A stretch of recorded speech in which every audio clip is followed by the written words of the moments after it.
اسی طرح اپنے نام لیواؤں کو بھی عزت و جلال عطا کر ہمیں ہمارے دشمنوں پر ایسا غلبہ بخش دے جیسے ذبح ہونے والے جانور بے دست و پا نظر آتے ہیں۔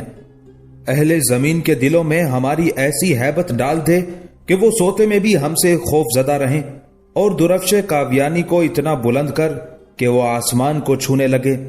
درفش کاویانی آتش پرستوں کا مقدس پرچم تھا۔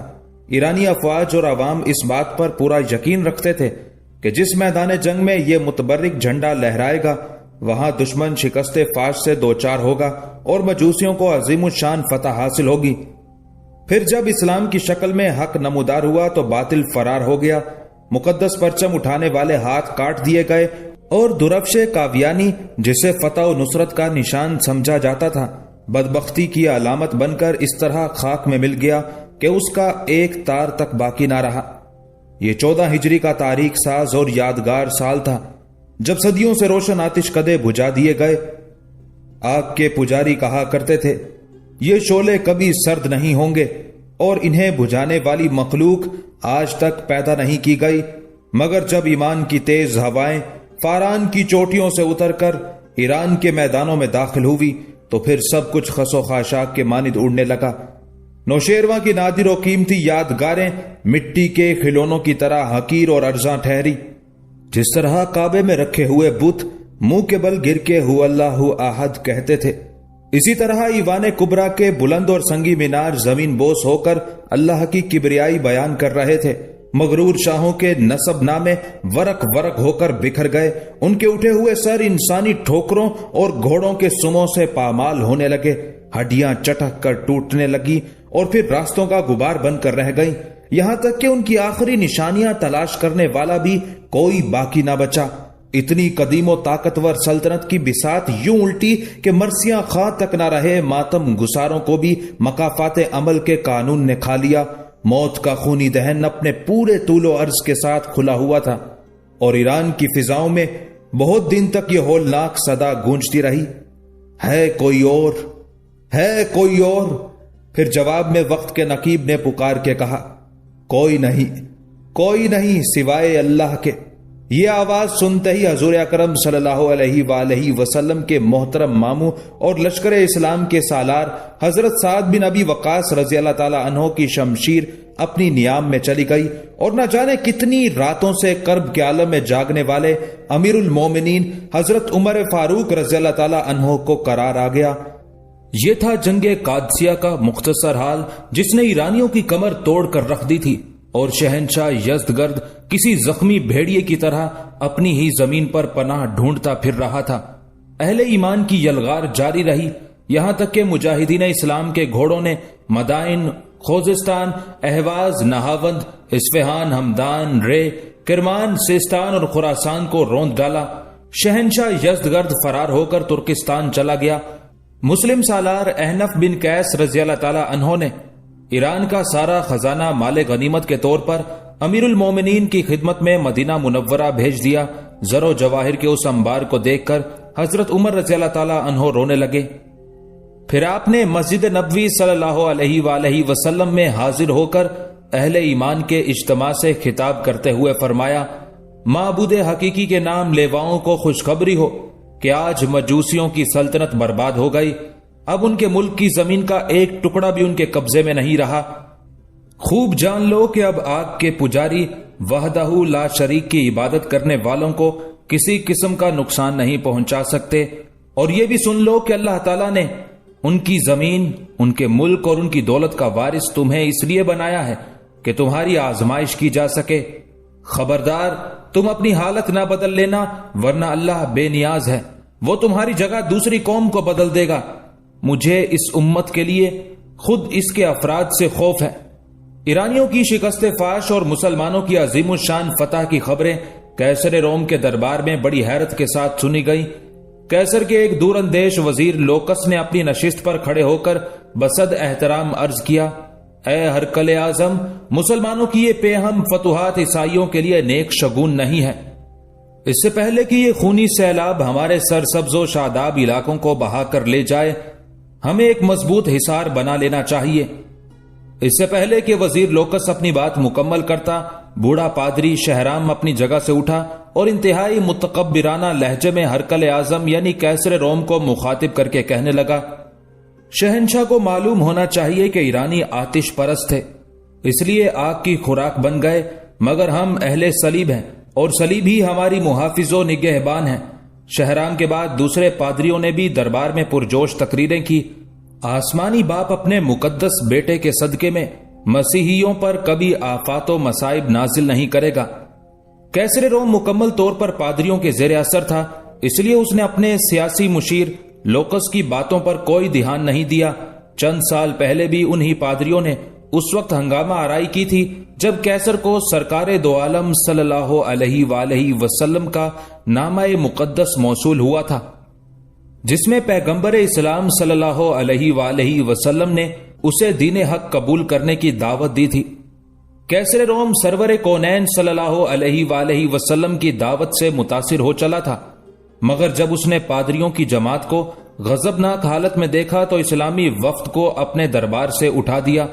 اللہ کے آخری رسول صلی اللہ علیہ وآلہ وسلم کو دنیا سے رخصت ہوئے صرف 4 سال کا مختصر ترین عرصہ ہوا تھا۔ دنیا کے بڑے بڑے کاہن، نجومی، سیاست اور جنگ کے ماہرین سوچ بھی نہیں سکتے تھے کہ پیغمبر اسلام صلی اللہ علیہ وآلہ وسلم کے نام لیوا صحرا کے دامن سے نکل کر ایران جیسی عظیم طاقت کی بساط الٹ کر رکھ دیں گے۔ وہ ایرانی جو خود کو دنیا کی سب سے مہذب اور طاقتور قوم سمجھتے تھے۔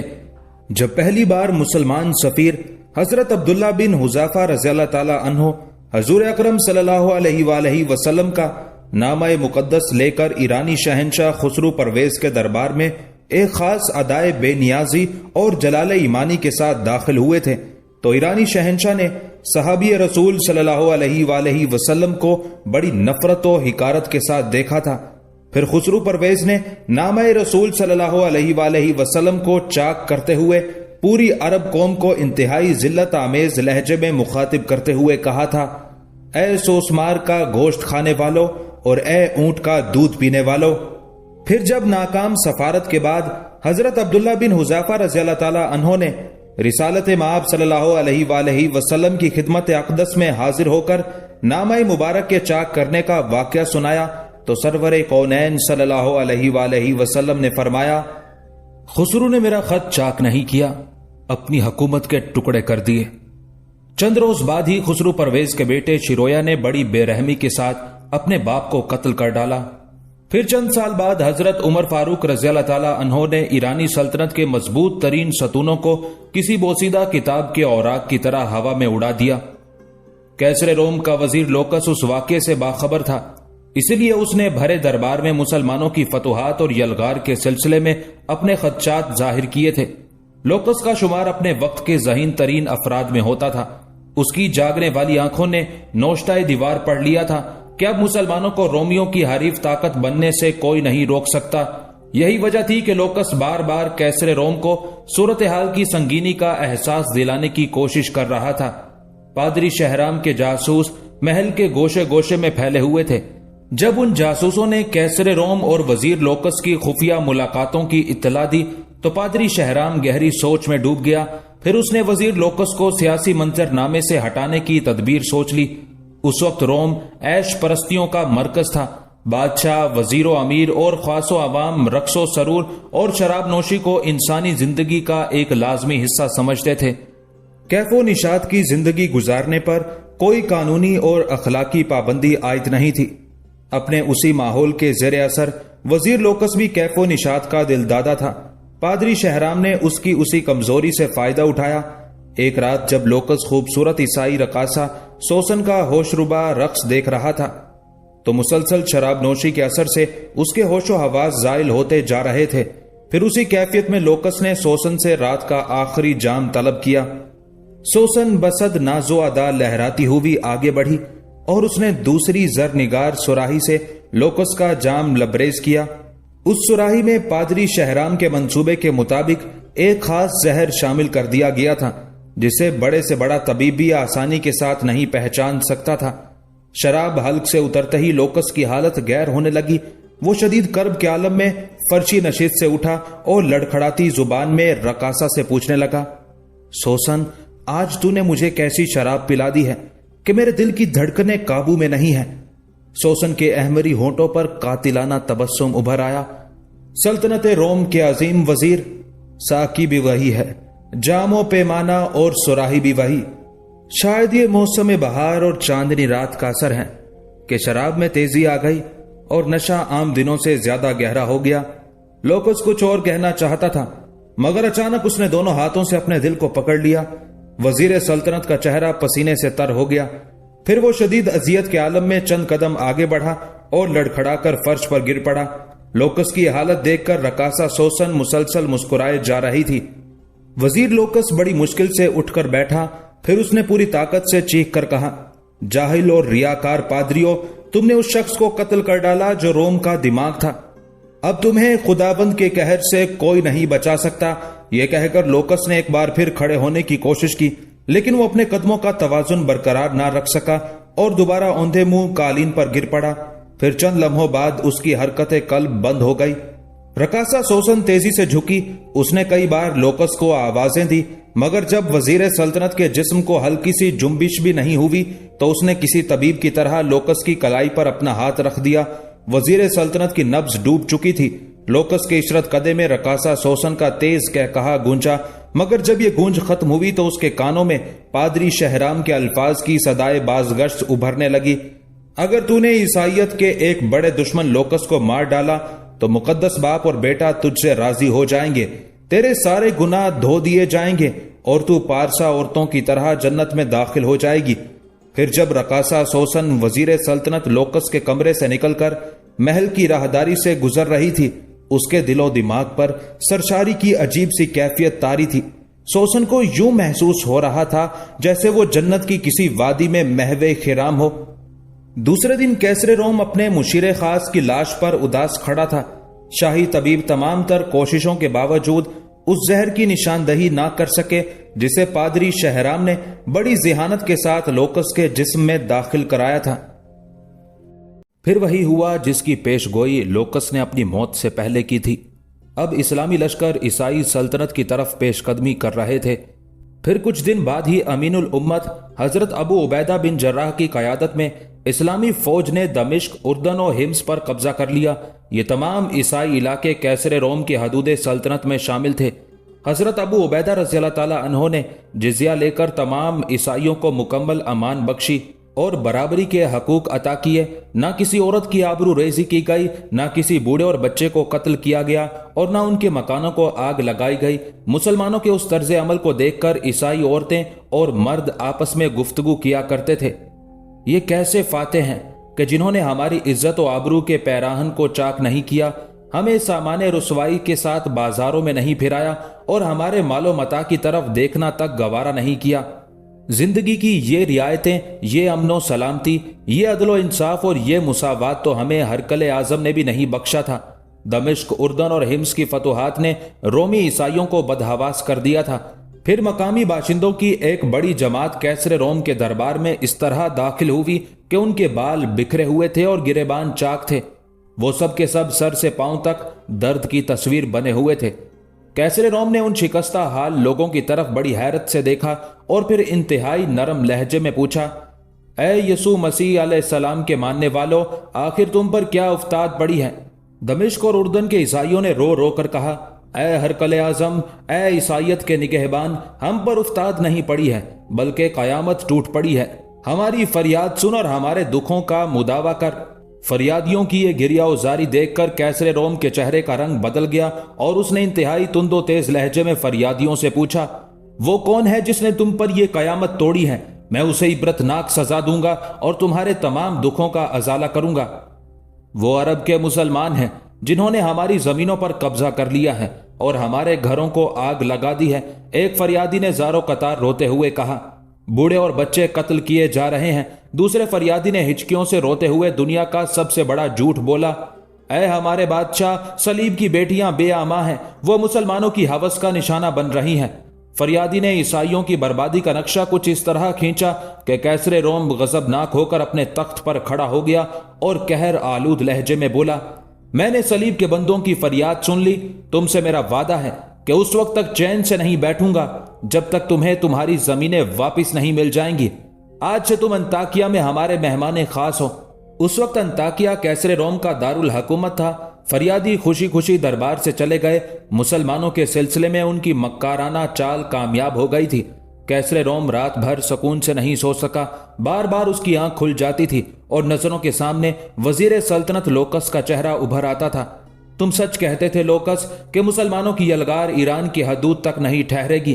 کیسر روم بڑے حسرت زدہ لہجے میں اپنے مرحوم سیاسی مشیر کو غائبانہ مخاطب کر کے کہتا، کاش تم زندہ ہوتے اور مشورہ دیتے کہ ایسی نازک صورتحال میں مجھے کیا حکمت عملی اختیار کرنا چاہیے۔ الغرض اسی کشمکش میں پوری رات گزر گئی۔ پھر صبح ہوتے ہی کیسر روم نے ایک خفیہ اجلاس طلب کر لیا۔ اس اجلاس میں عمائدین سلطنت کے ساتھ شہر کے معزز اور دانشمند افراد بھی شریک تھے۔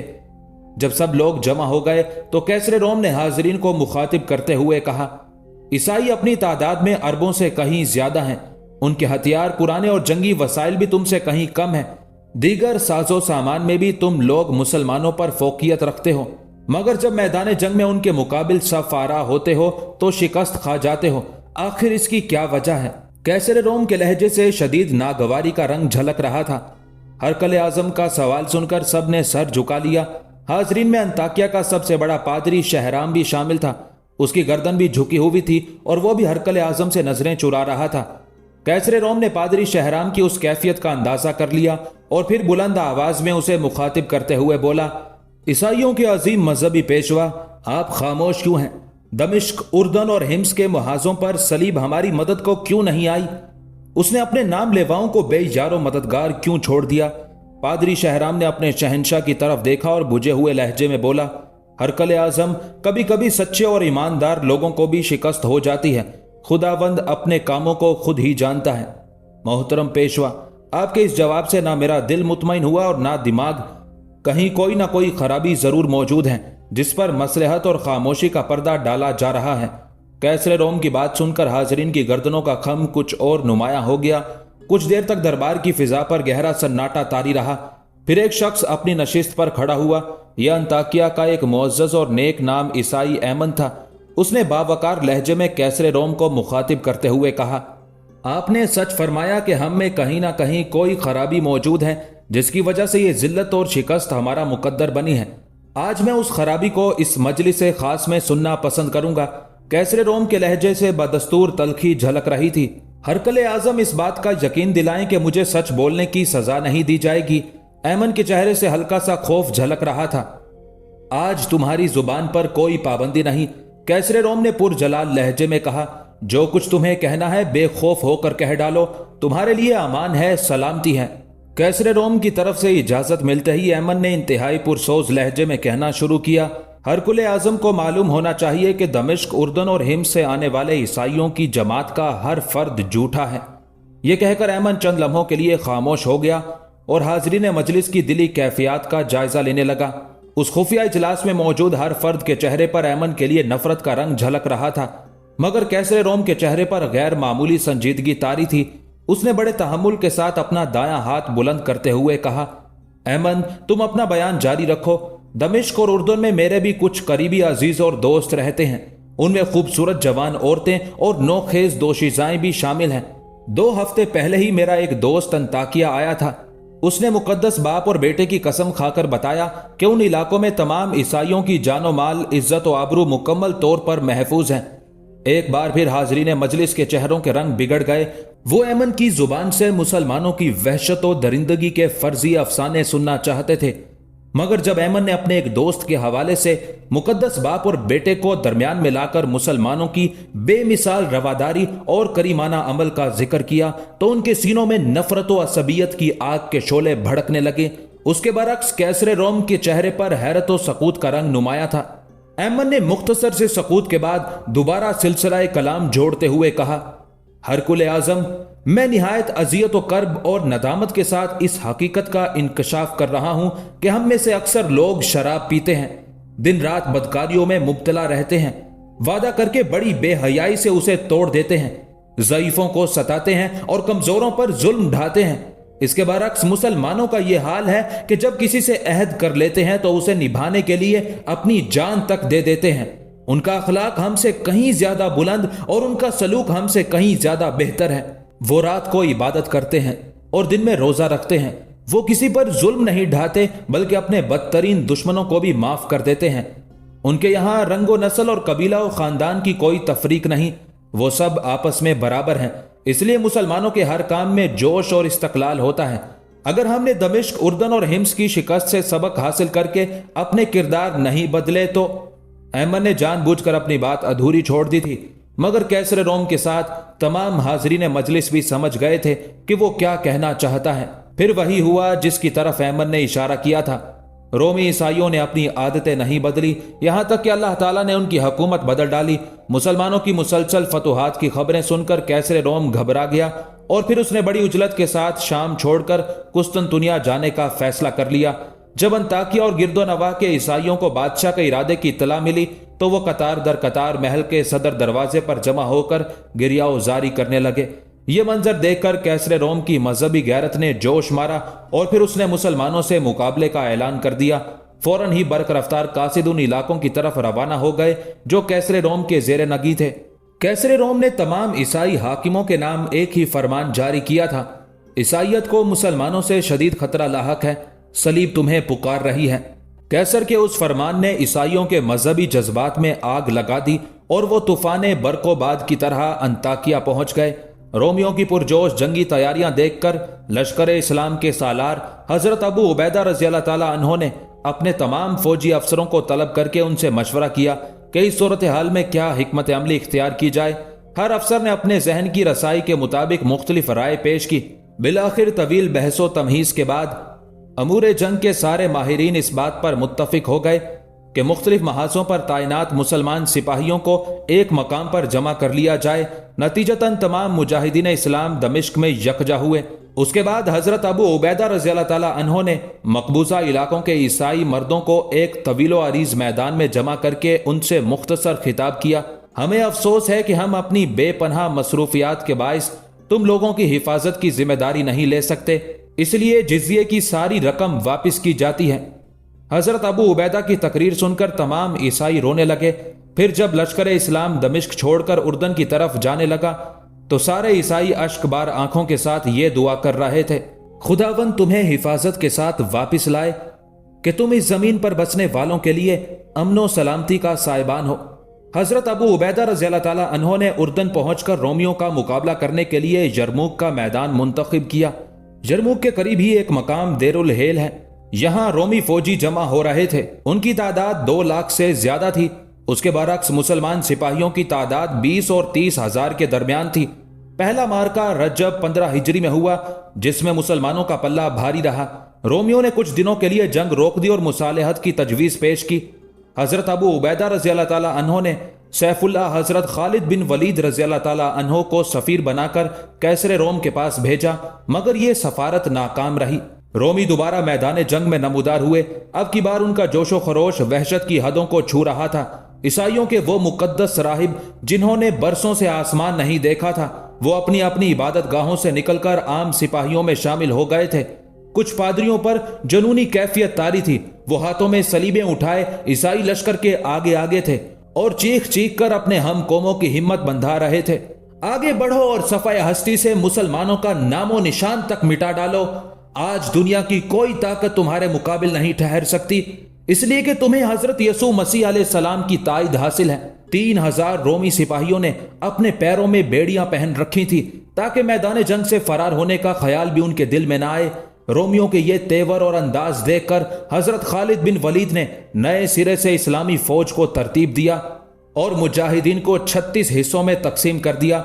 پھر ایسی خون ریز جنگ ہوئی کہ یرموک کا میدان انسانی لاشوں سے بھر گیا۔ اس مارکا آرائی میں 1 لاکھ کے قریب رومی سپاہی قتل ہوئے اور 3000 اہل ایمان نے جام شہادت نوش کیا۔ جب کیسر روم کو اس عبرتناک شکست کی خبر ملی تو شدت غم سے اس کا سرخ و سفید چہرہ دھواں ہو گیا۔ پھر وہ انتہائی حسرت و یاس کے عالم میں سینہ کوبی کرتا ہوا شام سے قسطنطنیہ چلا گیا۔ حضرت ابو عبیدہ رضی اللہ تعالیٰ عنہ کا بھیجا ہوا قاصد فتح عظیم کا مژدہ لے کر برق رفتاری کے ساتھ مدینہ منورہ کی طرف بڑھ رہا تھا۔